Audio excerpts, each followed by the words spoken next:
السلام عليكم ورحمة الله وبركاته. سوف نقدم لكم مقابلات الوداد الرياضي المتبقية في دور مجموعات كأس الاتحاد الإفريقي.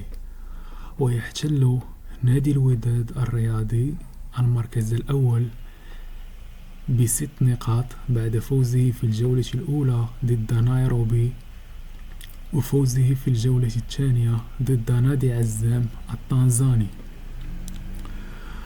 وسوف يواجه نادي الوداد الرياضي في الجولة الثالثة نادي مانيما الكونغولي على أرضية ملعب محمد الخامس يوم الاثنين 26 يناير، بينما سيواجه في الجولة الرابعة نفس النادي لكنه سيتنقل إلى دولة الكونغو لمواجهة مانيما.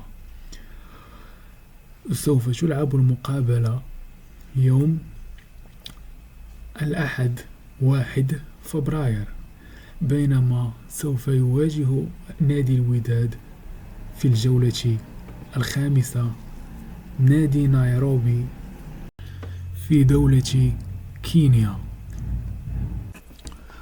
وسوف يواجه نادي الوداد في الجولة السادسة والأخيرة نادي عزام التنزاني على أرضية ملعب محمد الخامس يوم الأحد 15 فبراير.